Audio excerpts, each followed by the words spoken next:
Next Monday marks the official start of the Atlantic hurricane season, and forecasters with NOAA are projecting the Atlantic has a 55% chance of experiencing a below normal season. But this is just a projection, and FEMA's preparing for all possible scenarios, all while dealing with new oversight under the Trump administration and recovering from the recent government shutdown. Our Nicole Sganga spoke with FEMA's acting administrator. It's not a matter of size or if or when. It's if a hurricane hits, because one will hit this year. Hopefully that we're ready for that. And when I mean ready, I mean the nation's ready. Locals are ready. States get ready. Government's FEMA ready. Ready for hurricane season? Oh, we're ready for hurricane season. This is something we do every year. It's in our DNA, and everything we do builds upon getting ready for hurricane season. But we're only one piece of that team. And the most important piece is local and state government and really Americans. So they need to be ready for this too. CBS News Homeland Security correspondent Nicole Sganga joins us. So you toured FEMA's National Response Coordination Center. What'd you see? Yeah, drills inside FEMA's war room are intended to simulate hurricane response. So coordination between FEMA, Coast Guard, Interior, National Guard, Red Cross, and more, really readying teams for recovery and even life-saving missions. Now, acting FEMA Chief Bob Fenton has been at the agency for decades, and he acknowledged to me in that interview that FEMA's playing catch-up after the record-breaking DHS government shutdown. Plus, lawmakers say more than 5,000 employees have left FEMA since January 2025. Still, Fenton told us the staffing picture is stronger now, while the Government Accountability Office found only 12% of FEMA's deployable disaster workforce was available at the start of last hurricane season.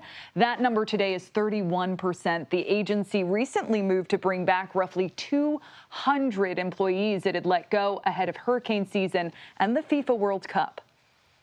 Now, the agency has a review council to recommend how FEMA operates moving forward. What should people know? Like, what does the future of FEMA actually look like?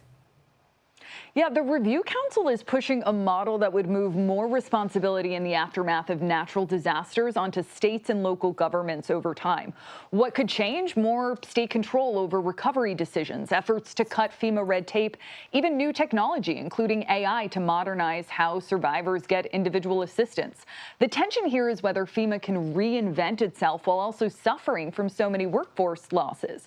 But Fenton told us that shift will not be like turning off a light switch. Instead, stressing the agency will serve as the federal backstop when states are overwhelmed. Take a listen.